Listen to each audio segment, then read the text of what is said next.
Explainer में आपका स्वागत है। आज हम जॉन डन की एक बहुत ही फेमस और पावरफुल कविता का विश्लेषण करने वाले हैं, होली सोनेट 14, जिसे बैटर माय हार्ट 3% गॉड के नाम से भी जाना जाता है। सोचिए, कविता की शुरुआत ही एक ऐसी रिक्वेस्ट से होती है जो आपको चौंका देगी।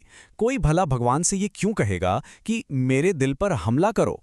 तो चलिए इस कविता में गहराई से उतरते हैं और इसी सवाल का जवाब ढूंढते हैं। ठीक है, तो इस कविता को अच्छे से समझने के लिए हम इसे 5 हिस्सों में देखेंगे। ये हमारा आज का रोड मैप रहेगा।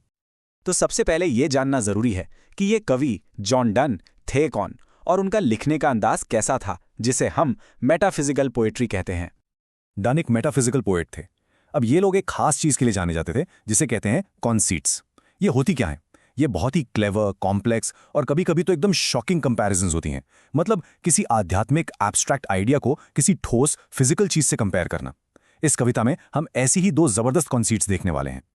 तो चलिए शुरू करते हैं पहले हिस्से से और देखते हैं कि कवि भगवान से कितनी जोरदार और डेस्परेट रिक्वेस्ट कर रहा है। यहां कवि बात कर रहा है 3% गॉड से, यानी होली ट्रिनिटी से। और वो क्या कह रहा है? वो कह रहा है कि भगवान, आपके जो जेंटल तरीके हैं ना, जैसे दरवाजा खटखटाना या रोशनी दिखाना, वो अब काफी नहीं है। मुझे कुछ इससे कहीं ज्यादा चाहिए, कुछ पावरफुल।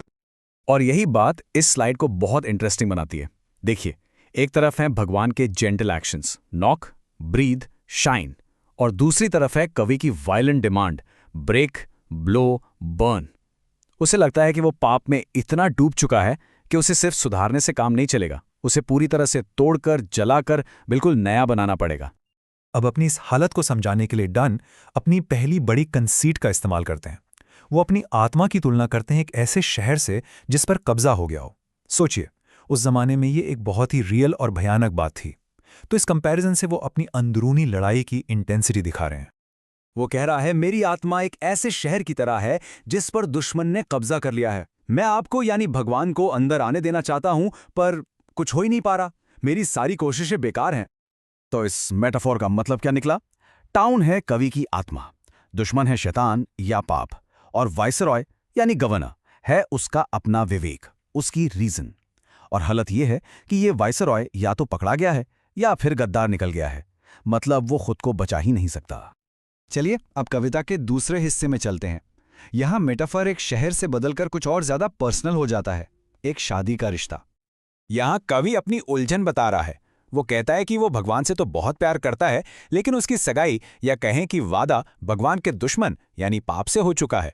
और वो भगवान से भीख मांग रहा है कि इस रिश्ते को जबरदस्ती तोड़ दो, इस गांठ को खोल दो और मुझे अपने पास ले चलो, चाहे मुझे कैद ही क्यों न करना पड़े। और यही बात हमें कविता की आखिरी 2 लाइनों पर ले आती है, जहां इस कविता का सबसे फेमस और सबसे गहरा आइडिया छुपा है, एक स्पिरिचुअल पैराडॉक्स। जरा इस सवाल पर सोचिए, कोई कैद होकर आजाद कैसे हो सकता है? पूरी कविता का निचोड़ इसी एक बात को समझने में है।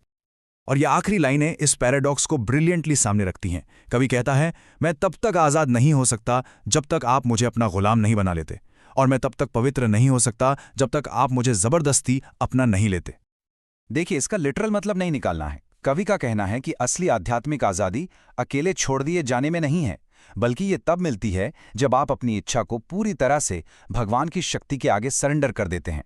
पाप से आज़ादी तभी है जब भगवान का आप पर पूरा कब्जा हो। तो शॉर्ट में कहें तो ये कविता एक डेस्परेट प्रेयर है, एक ऐसी प्रार्थना जिसमें कवि चाहता है कि भगवान जबरदस्ती उसकी जिंदगी में आकर उसे पूरी तरह बदल दे, क्योंकि वो खुद ऐसा नहीं कर सकता। और हम आपको इसी सवाल के साथ छोड़ रहे हैं। ये कविता इंसान की अपनी शक्ति की सीमाओं के बारे में एक बहुत बड़ा सवाल उठाती है कि क्या हम किसी हायर पावर की मदद के बिना खुद को बदल सकते हैं? ये एक ऐसा सवाल है जिस पर आज भी बहस होती है। ऐसे ही और वीडियोस के लिए सब्सक्राइब करें।